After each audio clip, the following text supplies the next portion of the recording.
Students, welcome back to our channel. 7ാം ക്ലാസ്സിലെ social സയൻസിലെ 6ാമത്തെ പാഠഭാഗമായിട്ടുള്ള Indian ഉപഭൂഖണ്ഡം എന്ന പാഠഭാഗവും അതിലെ ആക്ടിവിറ്റീസുമാണ് നമ്മൾ ഈ വീഡിയോയിലൂടെ നോക്കാൻ പോകുന്നത്. അപ്പൊ ഇതുവരെയുള്ള ബാക്കി എല്ലാ ചാപ്റ്റേഴ്സും അതിന്റെ എക്സ്പ്ലനേഷനും ഇമ്പോർട്ടന്റ് ആയിട്ടുള്ള നോട്ട്സും ആക്ടിവിറ്റീസും എല്ലാം നമ്മൾ അപ്ലോഡ് ചെയ്തിട്ടുണ്ട്. അപ്പൊ നിങ്ങൾ ജസ്റ്റ് പ്ലേലിസ്റ്റിൽ കയറിയിട്ട് ഒന്ന് നോക്കി കഴിഞ്ഞാൽ നിങ്ങൾക്ക് ഈസി ആയിട്ട് തന്നെ ലഭിക്കും. അപ്പൊ നമുക്ക് എന്തൊക്കെയാണ് ഈ പാഠഭാഗത്ത് പഠിക്കാനുള്ളത് എന്ന് നോക്കാം. ഓക്കെ, 6ാമത്തെ പാഠഭാഗമാണ് ഇന്ത്യൻ ഉപഭൂഖണ്ഡം. നാം വസിക്കുന്ന ഭൂമിയുടെ 2 ഭാഗവും സമുദ്രമാണ്. പല പേരുകളിൽ അറിയപ്പെടുന്നുവെങ്കിലും അവയെല്ലാം പരസ്പരം ബന്ധപ്പെട്ട് കിടക്കുന്നു. സമുദ്രം ഒഴികെയുള്ള ഭൂമിയുടെ ഭാഗമാണ് കരഭാഗം എന്ന് പറയുന്നത്. അത് നമ്മൾ പഠിച്ചിട്ടുണ്ടായിരുന്നു. 7 ഭൂഖണ്ഡങ്ങൾ നമുക്കുണ്ടെന്നൊക്കെ പഠിച്ചു അല്ലെ. ഏതൊക്കെയാണ് സമുദ്രം? ഏറ്റവും വലിയ സമുദ്രം പസഫിക് സമുദ്രമാണ് എന്നൊക്കെ നമ്മൾ പഠിച്ചു. എന്നാൽ സമുദ്രങ്ങൾ പോലെ കരഭാഗങ്ങൾ തമ്മിൽ ചേർന്നാണോ സ്ഥിതി ചെയ്യുന്നത്? ആണോ? അല്ല, അല്ലെ, ചേർന്നല്ല സ്ഥിതി ചെയ്യുന്നത്. വിശാലമായ കരയുടെ ഭാഗങ്ങളെ കരയുടെ കഷ്ണങ്ങൾ എന്ന അർത്ഥത്തിൽ ഭൂഖണ്ഡങ്ങൾ അഥവാ വൻകരകൾ എന്ന് വിളിക്കുന്നു. വ്യത്യസ്ത ഭൂപ്രകൃതി വിഭാഗങ്ങളെ ഉൾക്കൊള്ളുന്ന വലിയൊരു കരഭാഗമാണ് ഭൂഖണ്ഡം. ഉയരമേറിയ പർവ്വതങ്ങള്, വിശാലമായ സമതലങ്ങള്, വിസ്തൃതമായ മരുഭൂമികള്, പീഠഭൂമികള് മുതലായ പല ഭൂരൂപങ്ങളും നമുക്ക് ഭൂഖണ്ഡങ്ങളിൽ കാണാൻ സാധിക്കും. ഇവിടെ തന്നിട്ടുള്ള ചിത്രം നോക്കൂ. ഈ ഒരു ചിത്രത്തിൽ നമുക്ക് കാണാം ഏതൊക്കെയാണ് സമുദ്രങ്ങൾ, ഏതൊക്കെയാണ് ഭൂഖണ്ഡങ്ങൾ എന്ന്. ഇവിടെ വടക്കേ അമേരിക്ക, തെക്കേ America, Europe, Asia, Africa, Australia, Antarctica ഇതൊക്കെയാണ് ഭൂഖണ്ഡങ്ങൾ എന്ന് പറയുന്നത്. സമുദ്രങ്ങള് ആർട്ടിക് മഹാസമുദ്രം, പസഫിക് മഹാസമുദ്രം, ഇന്ത്യൻ മഹാസമുദ്രം, അതുപോലെ തന്നെ അറ്റ്ലാന്റിക് സമുദ്രം ഇതൊക്കെയാണ് സമുദ്രങ്ങളായിട്ടുള്ളത്. അപ്പൊ കൂട്ടുകാർക്ക് ഇപ്പോ എന്താണ് സമുദ്രം, എന്താണ് ഭൂഖണ്ഡങ്ങൾ എന്നൊരു ഐഡിയ മനസ്സിലായി അല്ലെ. ഇനി ഇതിൽ നമ്മുടെ രാജ്യമായ ഇന്ത്യ ഏത് ഭൂഖണ്ഡത്തിലാണ് സ്ഥിതി ചെയ്യുന്നത്? ഏതിലാണ്? ഏഷ്യ ഭൂഖണ്ഡത്തിലാണ് സ്ഥിതി ചെയ്യുന്നത്. ഇനി ഉപഭൂഖണ്ഡങ്ങളെ കുറിച്ചിട്ട് എന്താണെന്ന് നോക്കാം. ഭൂഖണ്ഡങ്ങളിലേതുപോലെ തന്നെ വൈവിധ്യമാർന്ന ഭൂപ്രകൃതി വിഭാഗങ്ങളും കാലാവസ്ഥയുമുള്ള വിശാല ഭൂഖണ്ഡ ഭാഗങ്ങളെ ഉപഭൂഖണ്ഡങ്ങൾ അഥവാ സബ് കോണ്ടിനെന്റ് എന്ന് വിളിക്കുന്നു. പാമീർ പീഠഭൂമിയാണ് ഏഷ്യ ഭൂഖണ്ഡത്തിലെ തെക്കുഭാഗത്തെ ഇതര ഭാഗങ്ങളിൽ നിന്നും ഭൂമിശാസ്ത്രപരമായി വേറിട്ട് നിർത്തുന്നത്. ഉന്നതമായ പർവ്വത ശിഖരങ്ങൾ, വിശാലമായ സമതലങ്ങൾ, മരുഭൂമി പ്രദേശങ്ങൾ, കാഠിന്യമേറിയ ശിലകളാൽ നിർമ്മിതമായ പീഠഭൂമി പ്രദേശങ്ങൾ, തീരസമതലങ്ങൾ, ദ്വീപുകൾ ഇവയൊക്കെ ഉൾപ്പെടുന്നതാണ് ഇന്ത്യൻ ഉപഭൂഖണ്ഡത്തിന്റെ ഭൂപ്രകൃതി എന്ന് പറയുന്നത്.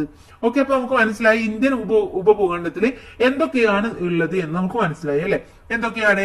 ഉന്നതമായ പർവ്വത ശിഖരങ്ങളുണ്ട്, വിശാലമായ സമതലങ്ങളുണ്ട്, മരുഭൂമി പ്രദേശങ്ങളുണ്ട്, കാഠിന്യമേറിയ ശിലകളാൽ നിർമ്മിതമായ പീഠഭൂമി പ്രദേശങ്ങളുണ്ട്, തീരസമതലങ്ങളുണ്ട്, ദ്വീപുകളുണ്ട്. ഇതെല്ലാം കൂടിയതാണ് നമ്മുടെ ഇന്ത്യയുടെ ഉപഭൂഖണ്ഡത്തിന്റെ പ്രകൃതി എന്ന് പറയുന്നത്.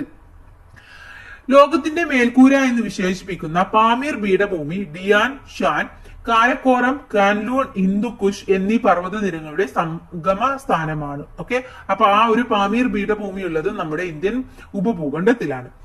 ഇന്ത്യൻ ഉപഭൂഖണ്ഡത്തിന്റെ വടക്കേ അതിർത്തിയിൽ ഹിമാലയ പർവ്വതവും, കിഴക്കേ അതിർത്തിയിൽ അരക്കൻ പർവ്വത നിരകളും, പടിഞ്ഞാറേ അതിർത്തിയിൽ ഹിന്ദുക്കുഷ് പർവ്വത നിരയും സ്ഥിതി ചെയ്യുന്നു. ഇന്ത്യൻ ഉപഭൂഖണ്ഡത്തിന്റെ തെക്കേ അതിർത്തി ഇന്ത്യൻ മഹാസമുദ്രമാണ്. ഓക്കെ, അപ്പൊ അതിന്റെ തെക്കേ അതിർത്തി എന്ന് പറയുന്നത് ഇന്ത്യൻ മഹാസമുദ്രമാണ്. ഒരു രാജ്യത്തിന്റെ പേരിൽ അറിയപ്പെടുന്ന ഏക സമുദ്രമാണ് ഇന്ത്യൻ മഹാസമുദ്രം. അഥവാ ബാക്കിയുള്ളതൊന്നും ഒരു രാജ്യത്തിന്റെ പേരിലല്ല അറിയപ്പെടുന്നത് എന്നർത്ഥം. നൽകിയിട്ടുള്ള ഭൂപടത്തിൽ ഇന്ത്യൻ ഉപഭൂഖണ്ഡത്തിൽ ഉൾപ്പെടുന്ന രാജ്യങ്ങൾ ഏതൊക്കെയാണെന്ന് ചോദിച്ചിട്ടുണ്ട്. ഏതൊക്കെയാണ് ഇന്ത്യൻ ഉപഭൂഖണ്ഡത്തിൽ ഉൾപ്പെടുന്ന രാജ്യങ്ങള്? ഇവിടെ ഇന്ത്യ തന്നിട്ടുണ്ട്, ബംഗ്ലാദേശ്, പിന്നെ ഏതൊക്കെയാണ്? ഇന്ത്യ, ഭൂട്ടാൻ, നേപ്പാൾ, ബംഗ്ലാദേശ്, പാകിസ്ഥാന്, മാലിദ്വീപ്, ശ്രീലങ്ക. ഒന്നുകൂടെ പറയാം: ഇന്ത്യ, ഭൂട്ടാൻ, നേപ്പാൾ, ബംഗ്ലാദേശ്, പാകിസ്ഥാന്, മാലിദ്വീപ്, ശ്രീലങ്ക. ഓക്കെ, ഇതൊക്കെ ഇന്ത്യൻ ഉപഭൂഖണ്ഡത്തിൽ ഉൾപ്പെടുന്ന രാജ്യങ്ങളാണ്. ഇന്ത്യൻ ഭൂഖണ്ഡത്തിന്റെ വടക്ക് ഭാഗത്തുള്ള പർവ്വത നിരകൾ ഏതൊക്കെയാണെന്ന് നോക്കാം. അതാണ് ഇവിടെ അടുത്ത ഒരു മാപ്പിൽ തന്നിട്ടുള്ളത്. ഓക്കെ, ഇതിലാണ് നമുക്ക് ഏതൊക്കെയാണ് പർവ്വത നിരകൾ എന്ന് മനസ്സിലാക്കാൻ വേണ്ടി സാധിക്കുന്നത്. അപ്പൊ ഏതൊക്കെയാണ് ഇവിടെ നോക്കൂ. പാകിസ്ഥാനി ഹിന്ദുക്കുഷ് പർവ്വതനിര, ഇന്ത്യ, നേപ്പാൾ, ഭൂട്ടാൻ എന്നീ രാജ്യങ്ങളിലായിട്ടുള്ള ഹിമാലയത്തിന്റെ പർവ്വത നിരകളൊക്കെയാണ് ഇവിടെ ഉള്ളത്. ഇനി പാകിസ്ഥാനി ഹിന്ദുക്കുഷ് പർവ്വതനിര, ഇന്ത്യ, നേപ്പാൾ, ഭൂട്ടാൻ എന്നീ രാജ്യങ്ങളിലായി ഹിമാലയ പർവ്വതനിര എന്നിവയാണവ. ലോകത്തിലെ ഉയരമേറിയ മിക്ക കൊടുമുടികളും ഈ പർവ്വതത്തിലാണ് ഉള്ളത്. ഹിമാലയ പർവ്വത നിരകൾക്ക് തെക്ക് ഭാഗത്ത് വിശാലമായ സമതല പ്രദേശമാണുള്ളത്. സിന്ധു, ഗംഗ, ബ്രഹ്മപുത്ര എന്നീ നദികൾ വഹിച്ചു കൊണ്ടുവന്ന എക്കൽ നിക്ഷേപങ്ങളിലാണ് അതിവിശാലമായ ഈ സമതലം രൂപപ്പെട്ടിട്ടുള്ളത്.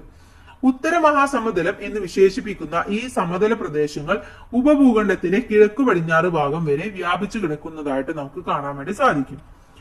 ഇനി ഇന്ത്യൻ സമതലങ്ങളുടെ സവിശേഷതകൾ എന്തൊക്കെയാണ്? ഒന്ന്, ഫലഭൂഷ്ടമായ മണ്ണായിരിക്കും, നദികളാൽ ജലസമൃദ്ധമായിരിക്കും, നിരപ്പാർന്ന ഭൂപ്രദേശമാണ്, ജനനി നിബിഡമാണ്. ഓക്കെ, ഇതൊക്കെയാണ് പ്രധാനമായിട്ടും ഇന്ത്യൻ സമതലങ്ങളുടെ സവിശേഷത എന്ന് പറയുന്നത്. ഇനി ഉത്തര മഹാസമുദ്രത്തിന് തെക്കുഭാഗം പീഠഭൂമിയാണ്. ഇതിന് സമുദ്രനിരപ്പിൽ നിന്നും ഏകദേശം 150 മുതൽ 900 മീറ്റർ വരെ ഉയരമുള്ളതായി കണക്കാക്കുന്നു. ഏറെക്കുറെ ത്രികോണാകൃതിയിലുള്ള ഒരു ഭൂഭാഗത്തിന് ഉപദ്വീപീയ പീഠഭൂമി എന്നാണ് പേര്. ഇനി ഭൂപടത്തിന്റെ സഹായത്തോടെ ഉപദ്വീപീയ പീഠഭൂമിയുടെ സ്ഥാനം കണക്കാക്കാനാണ് പറയുന്നത്. അപ്പോൾ നിങ്ങൾക്ക് ഇത് നോക്കി കഴിഞ്ഞാൽ മനസ്സിലാവും എവിടെയാണെന്ന്. കണ്ടോ, ഈ ഒരു പ്രദേശത്ത് ഈ ഒരു ഓറഞ്ച് കളറിലുള്ളതാണ് നമ്മുടെ ഉപദ്വീപീയ പീഠഭൂമി എന്ന് പറയുന്നത്. ഓക്കെ, അടുത്തത് ഇതിൽ ഓരോ കളേഴ്സ് നോക്കിയാൽ ഒന്ന് ബംഗ്ലാദേശ്, ഭൂട്ടാന്, മാലദ്വീപ്, നേപ്പാള്, പാകിസ്ഥാന്, ശ്രീലങ്ക, ഇതൊക്കെയാണ് ഇവിടെ ഡിനോട്ട് ചെയ്തിട്ടുള്ളത്. അപ്പൊ അത് ഏത് ഭാഗങ്ങളാണെന്ന് ഇവിടെ ഈ കളർ നോക്കി കഴിഞ്ഞാൽ നിങ്ങൾക്ക് മനസ്സിലാക്കാൻ വേണ്ടി പറ്റും. ഉപദ്വീപീയ പീഠഭൂമിക്ക് വടക്ക് പടിഞ്ഞാറായി ഇന്ത്യയിലും പാകിസ്ഥാനിലുമായി വ്യാപിച്ചു കിടക്കുന്ന വരണ്ട പ്രദേശമാണ് ഥാർ മരുഭൂമി എന്ന് പറയുന്നത്. വളരെ വിരളമായി മാത്രം മഴ ലഭിക്കുന്ന ഈ പ്രദേശത്ത് കള്ളിമുൾ ചെടികളും കുറ്റിച്ചെടികളുമാണ് സ്വാഭാവിക സസ്യജാലങ്ങൾ എന്ന് പറയുന്നത്. ഇനി അടുത്തത്, ഈ മാപ്പ് തന്നെ നോക്കിയിട്ട് ഇന്ത്യൻ ഉപഭൂഖണ്ഡത്തിൽ ദൈർഘ്യമേറിയ തീരപ്രദേശമാണുള്ളത്. അതേതാണ്? മാലിദ്വീപ്, ശ്രീലങ്ക എന്നീ ദ്വീപ് രാഷ്ട്രങ്ങളും ലക്ഷദ്വീപ്, ആൻഡമാൻ നിക്കോബാർ തുടങ്ങിയ ചെറിയ ദ്വീപ് സമൂഹങ്ങളും ഇന്ത്യൻ ഉപഭൂഖണ്ഡത്തിന്റെ ഭാഗമാണ്. നിങ്ങൾക്ക് ഇത് നോക്കുമ്പോൾ മനസ്സിലാക്കാൻ പറ്റും എവിടെയാണ് ഈ പറഞ്ഞ ആൻഡമാൻ നിക്കോബാറൊക്കെ, ലക്ഷദ്വീപ് എവിടെയൊക്കെയാണെന്ന് മനസ്സിലാക്കാം.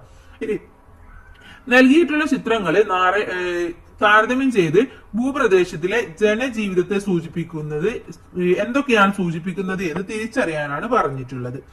ഇവിടെ ഇന്ത്യൻ ഉപഭൂഖണ്ഡത്തിന് തനതായ കാലാവസ്ഥാ സവിശേഷതയുണ്ട്. അതാണ് ഇവിടെ ഈ ഒരു ചിത്രത്തിലൂടെ നമുക്ക് മനസ്സിലാക്കാൻ വേണ്ടി സാധിക്കുന്നത്. കാലാവസ്ഥയിൽ പ്രാദേശിക വൈവിധ്യങ്ങൾ നിലനിൽക്കുമ്പോഴും ഇന്ത്യൻ ഉപഭൂഖണ്ഡത്തിലെ കാലാവസ്ഥ പൊതുവെ മൺസൂൺ കാലാവസ്ഥ എന്ന് അറിയപ്പെടുന്നു. ഋതുക്കൾ എന്ന് അർത്ഥം വരുന്ന മൗസിം എന്ന അറബ് പദത്തിൽ നിന്നാണ് മൺസൂൺ എന്ന വാക്ക് ഉണ്ടായിട്ടുള്ളത്. അത് നോട്ട് ചെയ്യുക. ഇന്ത്യൻ ഉപഭൂഖണ്ഡത്തിലെ കാലാവസ്ഥയെ മൺസൂൺ കാറ്റ് സ്വാധീനിക്കുന്നു.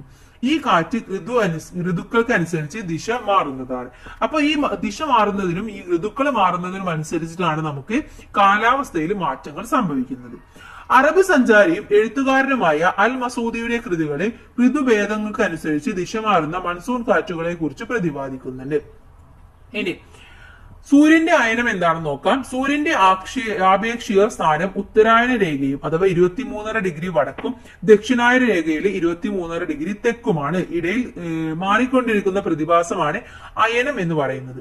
ഭൂമിയുടെ പരിക്രമണവും ഭൂമിയുടെ അച്ചുതണ്ടിന്റെ ചരിവും ആണ് ഇത്തരത്തിൽ സൂര്യന് സ്ഥാനമാറ്റം ഉണ്ടാക്കുന്നതായിട്ട് അനുഭവപ്പെടാൻ കാരണം. ഇനി ഈ സൂര്യന്റെ അയനം മൂലം ഉത്തരായന കാലത്ത് സൂര്യന്റെ സ്ഥാനം ഉപഭൂഖണ്ഡത്തിന് മുകളിലായിരിക്കുമ്പോൾ കരഭാഗത്തെ വായു ചൂടുപിടിച്ച് മുകളിലേക്ക് ഉയരുന്നു. ഇവിടേക്ക് സമുദ്രത്തിൽ നിന്ന് ഈർപ്പം നിറഞ്ഞ കാറ്റ് വീശുകയും ഉപഭൂഖണ്ഡത്തിന്റെ പല ഭാഗങ്ങളിലും മഴ ലഭിക്കുകയും ചെയ്യുന്നു. മെയ്, ജൂൺ മാസങ്ങളിൽ തെക്ക് പടിഞ്ഞാറ് ദിശയിൽ ഇന്ത്യൻ സമുദ്രത്തിൽ നിന്നും ഉപഭൂഖണ്ഡത്തിലേക്ക് വീശുന്ന കാറ്റുകളെ ഇന്ത്യൻ ഉപഭൂഖണ്ഡത്തിൽ വ്യാപകമായ മഴയ്ക്ക് കാരണമാകുന്നുണ്ട്. അപ്പൊ ഇതാണ് അതിന്റെ കാരണം എന്ന് പറയുന്നത്. ഇനി ദക്ഷിണായന സമയത്ത് സൂര്യന്റെ സ്ഥാനം ഇന്ത്യൻ സമുദ്രത്തിന് മുകളിലാകുമ്പോൾ സമോപരിതലത്തിലെ വായു ചൂടുപിടിച്ച് ഉയരുകയും ഇവിടേക്ക് ഉത്തര ദിക്കിൽ നിന്നും കാറ്റ് വീശുകയും ചെയ്യുന്നു.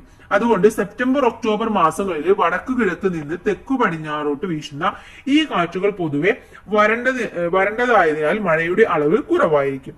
എന്നാൽ ബംഗാൾ ഉൾക്കടലിൽ നിന്നും നീരാവി ആഗിരണം ചെയ്യുന്നതോടെ ഉപദ്വീപീയ ഭാഗത്തിന്റെ കിഴക്കൻ തീരങ്ങളിൽ വ്യാപകമായ മഴയ്ക്ക് കാരണമാകാറുമുണ്ട്.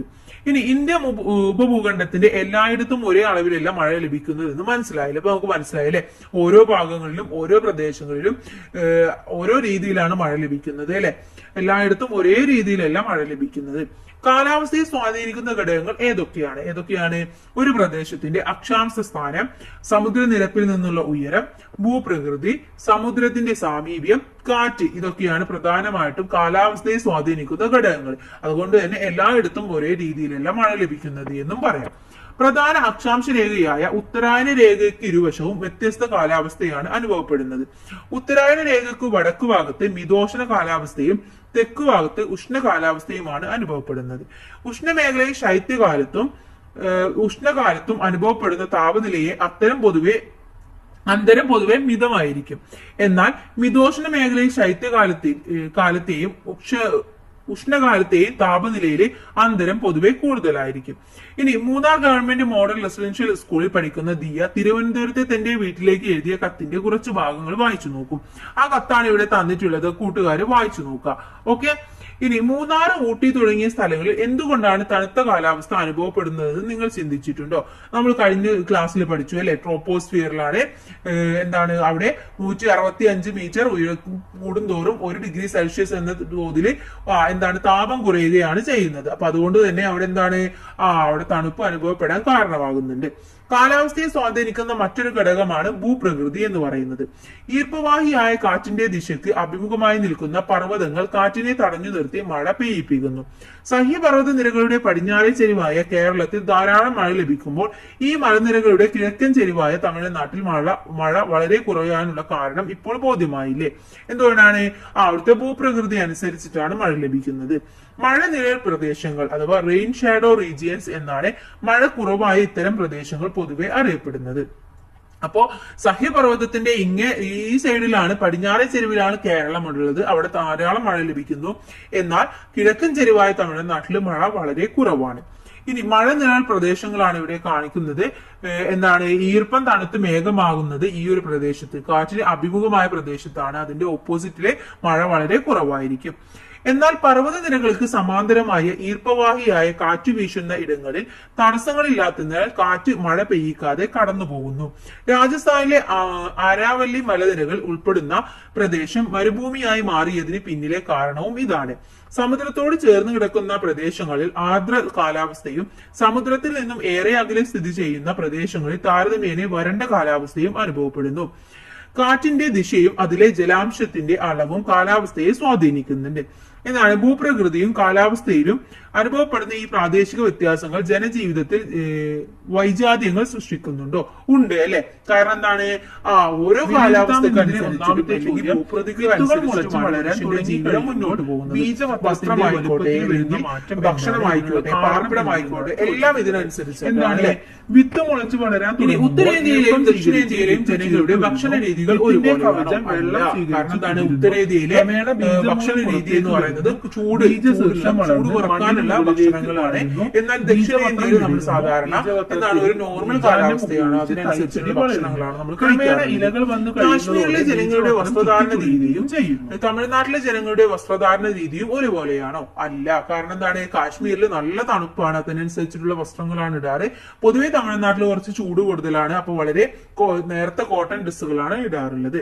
പശ്ചിമഘട്ടത്തിൽ കൃഷി ചെയ്യുന്ന വിളകളാണോ ഉത്തര സമതലത്തിലും മുഖ്യമായി കൃഷി ചെയ്യുന്നത്? അല്ല. ഓരോ സ്ഥലത്തിന്റെയും മണ്ണിനും ഭൂപ്രകൃതിക്കും അനുസരിച്ചിട്ടാണ് കൃഷിയും നമ്മൾ ചെയ്യുന്നത്. താഴെ കൊടുത്തിരിക്കുന്ന ചിത്രങ്ങളിൽ നിന്ന് പശ്ചിമഘട്ടത്തിൽ കൃഷി ചെയ്യുന്ന വിള ഏതെന്ന് തിരിച്ചറിയുക. ഗോതമ്പ് കൃഷിയാണ് സാധാരണ ചെയ്യാറുള്ളത്. ഇനി വിവിധ സ്രോതസ്സുകളിൽ നിന്നും ശേഖരിച്ച വിവരങ്ങൾ ഉൾപ്പെടുത്തി മുകളിൽ നൽകിയിട്ടുള്ള ചോദ്യങ്ങൾക്ക് ഉത്തരം കണ്ടെത്തും. നമ്മൾ ചോദ്യങ്ങളുടെ ഉത്തരം നമ്മൾ പറഞ്ഞു കഴിഞ്ഞു അല്ലെ? ഇനി ഓരോ പ്രദേശത്തെയും ഭൂപ്രകൃതി, കാലാവസ്ഥ എന്നിവയ്ക്ക് അനുസൃതമായ അതാതിടങ്ങളിലെ ജനങ്ങളുടെ കൃഷി, ആഹാരം, പാർപ്പിടം, വസ്ത്രം, ആചാരം, ആഘോഷങ്ങൾ എന്നിവയെല്ലാം ക്രമപ്പെടുത്തിയിട്ടുള്ളത്. കാരണം ഓരോ സ്ഥലത്തും നമ്മൾ ചെയ്യുന്ന പോലെ എല്ലാം ഒരേപോലെ ചെയ്തു കഴിഞ്ഞാൽ ആ സ്ഥലങ്ങളിൽ അത് പറ്റില്ല. കാരണം അവിടുത്തെ കാലാവസ്ഥയും ഭൂപ്രകൃതിയും എല്ലാം എൻ്റർലി ഡിഫറെന്റ് ആയിരിക്കും. ഇനി ഇന്ത്യയിൽ ഭൂരിപക്ഷം ജനങ്ങളും കാർഷിക വൃത്തിയിൽ ഏർപ്പെട്ടിരിക്കുന്നവരായതിനാൽ മഴയുടെ വിതരണത്തിലുണ്ടാകുന്ന ഏറ്റക്കുറച്ചിലുകൾ ജനജീവിതത്തെ ഗണ്യമായി സ്വാധീനിക്കുന്നു. ഉയർന്ന മഴ ലഭിക്കുന്ന പ്രദേശങ്ങളിൽ വ്യാപകമായ കൃഷി നടക്കുമ്പോൾ ജല ദൗർലഭ്യത്താൽ പല ഭാഗങ്ങളും കൃഷിക്ക് അനുയോജ്യമല്ലാതായും മാറുന്നു. മഴയുടെ ഏറ്റക്കുറച്ചിലുകൾക്കനുസരിച്ച് കൃഷി ചെയ്യുന്ന വിളകളും വ്യത്യാസപ്പെട്ടിരിക്കുന്നു. ഉയർന്ന മഴ ലഭിക്കുന്ന പ്രദേശങ്ങളിൽ നെല്ലും, മിതമായ മഴ ലഭിക്കുന്ന പ്രദേശങ്ങളിൽ ഗോതമ്പുമാണ് പ്രധാന ധാന്യവിളകൾ എന്ന് പറയുന്നത്. അപ്പോൾ നമ്മുടെ നാട്ടിൽ ഉയർന്ന മഴ ലഭിക്കുന്ന പ്രദേശമാണ്, അതുകൊണ്ടാണ് നെൽകൃഷി ചെയ്യുന്നത്. എന്നാൽ ഉത്തരേന്ത്യയിലേക്കൊക്കെ പോകുമ്പോൾ അവിടെ മിതമായ രീതിയിലാണ് മഴ ലഭിക്കുന്നത്, അതുകൊണ്ട് ഗോതമ്പാണ് പ്രധാന ധാന്യവിള എന്ന് പറയുന്നത്. മഴ തീരെ കുറഞ്ഞ പ്രദേശങ്ങളിൽ പയറുവർഗ്ഗങ്ങളും പരുക്കൻ ധാന്യങ്ങളും കൃഷി ചെയ്തു പോരുന്നു. ഇനി താഴെ തന്നിരിക്കുന്ന പട്ടിക ശ്രദ്ധിക്കാനാണ് പറയുന്നത്. നെല്ല് ധാരാളം വെള്ളം ആവശ്യമാണ്. വിത്ത് വിതക്കുന്ന സമയം എന്ന് പറയുന്നത് ജൂണിലാണ്. നമുക്കറിയാം ജൂണിലാണ്, വിളവെടുക്കുന്നത് സെപ്റ്റംബറിലാണ്. ഇനി ഗോതമ്പ് എന്ന് പറഞ്ഞാൽ മിതമായ അളവിൽ ജലം മാത്രമേ ആവശ്യമുള്ളൂ. അത് ഒക്ടോബറിലാണ് വിതക്കുക, മാർച്ചിൽ വിളവെടുക്കുകയും ചെയ്യുന്നു. ഇനി തണ്ണിമത്തൻ എന്ന് പറയുന്നത് വിരളമായ മഴ ലഭിക്കുന്ന പ്രദേശങ്ങളിൽ ജലസേചന സൗകര്യം ആവശ്യമാണ്. എങ്കിൽ മാത്രമേ തണ്ണിമത്തൻ നമുക്ക് കൃഷി ചെയ്യാൻ വേണ്ടി സാധിക്കുള്ളൂ. അത് ഏപ്രിലിൽ വിത്ത് വിതച്ചു കഴിഞ്ഞാൽ നമുക്ക് ജൂണിൽ തന്നെ വിളവെടുക്കാനും സാധിക്കും. വ്യത്യസ്ത കാലങ്ങളിലാണ് വിളകൾ കൃഷി ചെയ്യുന്നതെന്ന് മനസ്സിലായി അല്ലെ. ഓരോ വിളയും വിതക്കുന്നതും വിളവെടുക്കുന്നതും നിശ്ചിത കാലങ്ങളുണ്ട്. ഈ കാലങ്ങളെ കാർഷിക കാലങ്ങൾ എന്ന് പറയുന്നു. ഓക്കെ, അപ്പൊ അതിനെ കാർഷിക കാലങ്ങൾ എന്നാണ് പറയുന്നത്. ഓരോ വിളയും വിതക്കുന്നതും വിത്തെടുക്കുന്നതുമായ കാലങ്ങളിലെയാണ്. ഇന്ത്യയിൽ പ്രധാനമായിട്ടും 3 കാർഷിക കാലങ്ങളാണുള്ളത്. 1 ഖാരിഫ്, 2 റാബി, 3 സെയ്ദ്. തെക്കു പടിഞ്ഞാറൻ മൺസൂണിനോട് ചേർന്ന് വരുന്ന ഖാരിഫ് കാലത്ത് ഊഷ്മാവും ജലവും കൂടുതൽ ആവശ്യമായ നെല്ല്, പരുത്തി, ചണം, അരിച്ചോളം, ബജ്ര, തൂവര എന്നിവ കൃഷി ചെയ്യുന്നു. അതുപോലെ ഒക്ടോബർ നവംബർ മാസങ്ങളിൽ ശൈത്യകാലത്തിന്റെ വരവോട് ആരംഭിക്കുന്ന റാബി കാലം ഊഷ്മാവും ജലവും മിതമായ മാത്രം ആവശ്യമുള്ള ഗോതമ്പ്, പയറുവർഗ്ഗങ്ങള്, കടുക് മുതലായവ കൃഷിക്കാലമാണ്. ഫെബ്രുവരി മാസത്തോടെ റാബി കാലം അവസാനിക്കുന്നു. അപ്പോൾ അത് വിളവെടുക്കുകയും ചെയ്യുന്നു. ഇനി റാബി വിളവിന് ശേഷം ആരംഭിക്കുന്ന ദൈർഘ്യം കുറഞ്ഞ വേനൽക്കാല കാർഷിക കാലമാണ് സെയ്ദ്. തണ്ണിമത്തൻ, വെള്ളരി, പച്ചക്കറികള്, കാലിത്തീറ്റ വിളവുകൾ തുടങ്ങിയ ഈ സമയത്ത് ജലസേചനം ലഭ്യമായ പ്രദേശങ്ങളിൽ കൃഷി ചെയ്യുന്നു. ഇന്ത്യയിൽ 3 കാർഷിക കാലങ്ങൾ ഉണ്ടെങ്കിലും പ്രാദേശിക വ്യതിയാനങ്ങൾ പ്രകടമാകാറുണ്ട്. പ്രധാനമായിട്ടും ഇത് 3 പക്ഷെ പ്രദേശങ്ങൾക്ക് അനുസരിച്ച് ചെറിയ വേരിയേഷൻസ് ഒക്കെ ഉണ്ടാവാറുണ്ട്. ഇനി ഇന്ത്യയിൽ കൃഷി ചെയ്യുന്ന പ്രധാന വിളകൾ എന്തൊക്കെയാണ്? ഭക്ഷ്യവിളകളായിട്ടുള്ള ധാന്യങ്ങൾ അഥവാ പയറുവർഗ്ഗങ്ങൾ 2ആയിട്ട് തരംതിരിക്കുന്നുണ്ട്. ഒന്ന് മൃദുധാന്യങ്ങളായ നെല്ല്, ഗോതമ്പ് എന്നിവയും അടുത്തത് പരുക്കൻ ധാന്യങ്ങളായ ബജ്ര, ചോളം, രാഗി തുടങ്ങിയവയുമാണ് ഇന്ത്യയിൽ കൃഷി ചെയ്യുന്നത്. ഇനി പയറ്, തൂവര എന്നിവയാണ് ഇന്ത്യയിൽ കൃഷി ചെയ്യുന്ന പ്രധാന പയറുവിളകൾ എന്ന് പറയുന്നത്. നാണ്യവിളകളാണെങ്കിലോ വാണിജ്യാടിസ്ഥാനത്തിൽ വൻതോതിൽ കൃഷി ചെയ്യുന്ന വിളകളാണ് നാണ്യവിളകൾ എന്ന് പറയുന്നത്. നാണ്യവിളകളിൽ കരിമ്പ്, പുകയില, പരുത്തി, ചണം, എണ്ണക്കുരുകൾ എന്നിവ ഉൾപ്പെടുന്നു. ഇനി നാരുവിളകൾ എന്ന് പറയുന്നത് പരുത്തിയും ചണയുമാണ് ഇന്ത്യയിലെ പ്രധാന നാരുവിളകൾ എന്ന് പറയുന്നത്. തുണിത്തരങ്ങള്, ബാഗുകള്, ചാക്കുകള് തുടങ്ങി നിരവധി വസ്തുക്കൾ നിർമ്മിക്കുന്നതിനാവശ്യമായ നാരുകൾ നമുക്ക് നൽകുന്നത് ഇത്തരത്തിലുള്ള നാരുവിളകളാണ്. ഇനി എണ്ണക്കുരുക്കൾ നോക്കൂ. ഭക്ഷ്യ എണ്ണ ഉൽപ്പാദിപ്പിക്കുന്നതിനാണ് എണ്ണക്കുരുക്കൾ കൃഷി ചെയ്യുന്നത്. നിലക്കടല, കടുക് വർഗ്ഗങ്ങൾ, സോയാബീന്, സൂര്യകാന്തി എന്നിവ ഇതിൽപ്പെടുന്നു. ഇവക്ക് പുറമെ തേയില, കാപ്പി, റബ്ബർ, സുഗന്ധദ്രവ്യങ്ങൾ, കിഴങ്ങുവർഗ്ഗങ്ങൾ മുതലായ മറ്റു വിളകളും ഇന്ത്യയിൽ കൃഷി ചെയ്യുന്നുണ്ട്. ഇവയിൽ പലതും തോട്ടവിളകളായാണ് കൃഷി ചെയ്യുന്നത്. ഓക്കെ, അപ്പൊ നമുക്ക് ഏതൊക്കെയാണ് വിളകള്, എങ്ങനെയാണ് കൃഷി ചെയ്യുന്ന രീതി എന്നൊക്കെ നമുക്ക് മനസ്സിലായി അല്ലെ. ലോകത്തിന്റെ വിവിധ ഭാഗങ്ങളിൽ ഭൂഘടന, മണ്ണിന്റെ ഫലഭൂയിഷ്ഠത, കാലാവസ്ഥ, ജലലഭ്യത, ജനസാന്ദ്രത, കൃഷിഭൂമിയുടെ വിസ്തൃതി, വിളയുടെ മൂല്യം, ലഭ്യമായ സാങ്കേതിക വിദ്യ തുടങ്ങിയവയുടെ അടിസ്ഥാനത്തിൽ വിവിധ കൃഷി രീതികൾ നിലനിൽക്കുന്നുണ്ട്. പ്രാകൃത ഉപജീവന കൃഷി, തീവ്ര ഉപജീവന കൃഷി, മിശ്ര കൃഷി, വിസ്തൃത കൃഷി, വിസ്തൃത വാണിജ്യധാന്യ കൃഷി, ക്ഷീരകൃഷി, തോട്ടവിള കൃഷി, പുഷ്പവല കൃഷി തുടങ്ങിയ ഇതിൽ ഉൾപ്പെടുന്നു. ഇന്ത്യയിലെ വിവിധ കൃഷി രീതികൾ ഏതൊക്കെയാണ് നമുക്ക് അടുത്ത അധ്യായത്തിൽ പഠിക്കാം. ഓക്കെ, അപ്പൊ നമ്മളിപ്പോ പ്രധാനമായിട്ടും പഠിച്ചിട്ടുണ്ടായിരുന്ന എന്തൊക്കെ കാര്യങ്ങളാണ്? കാലാവസ്ഥയിലെ മാറ്റങ്ങൾ, പ്രധാനപ്പെട്ട ധാന്യവിളകൾ ഏതൊക്കെയാണ്, അതുപോലെ തന്നെ കാർഷിക കാലഘട്ടം ഏതൊക്കെയാണ് അല്ലെ, അതൊക്കെയാണ് നമ്മൾ പഠിച്ചിട്ടുണ്ടായിരുന്നത്. അപ്പൊ ഇത്രയുമാണ് ഈ ഒരു പാഠഭാഗം എന്ന് പറയുന്നത്. ഇനി ഇതിന്റെ തുടർ പ്രവർത്തനങ്ങൾ പറയുന്നുണ്ട്. ഇന്ത്യൻ ഉപഭൂഖണ്ഡത്തിൽ ഉൾപ്പെടുന്ന രാജ്യങ്ങൾ, അവയുടെ തലസ്ഥാനങ്ങൾ, സാംസ്കാരിക സവിശേഷതകൾ എന്നിവ വായനാ സാമഗ്രികൾ, ഇന്റർനെറ്റ് എന്നിവയുടെ സഹായത്തോടെ കണ്ടെത്തി ഒരു ലേഖനം തയ്യാറാക്കാൻ പറയുന്നുണ്ട്. അതുപോലെ തന്നെ ഉപഭൂഖണ്ഡത്തിലെ വിവിധ രാജ്യങ്ങളിലെ സാംസ്കാരിക വൈവിധ്യങ്ങൾ പ്രകടമാകുന്ന ചിത്രങ്ങൾ ശേഖരിച്ച് ഒരു ചുമർ പത്രിക തയ്യാറാക്കാനും, നൽകിയിട്ടുള്ള ഇന്ത്യൻ ഉപഭൂഖണ്ഡത്തിന്റെ രൂപരേഖയിൽ വിവിധ രാജ്യങ്ങൾക്ക് പ്രത്യേക നിറം നൽകി അവയുടെ പേരുകൾ എഴുതി ചേർക്കാനും പറയുന്നുണ്ട്. അപ്പൊ ഇതൊക്കെ കൂട്ടുകാർ ചെയ്തു നോക്കുക. ഓക്കെ, ഇനി നമുക്ക് ഇതിലെ ഇമ്പോർട്ടന്റ് ആയിട്ടുള്ള നോട്ട്സും കുറച്ച് ആക്ടിവിറ്റീസും കൂടെ മറ്റൊരു വീഡിയോ ഉടൻ തന്നെ അപ്ലോഡ് ചെയ്യുന്നതാണ്. അപ്പൊ എല്ലാ കൂട്ടുകാർക്കും താങ്ക്സ് ഫോർ വാച്ചിങ്.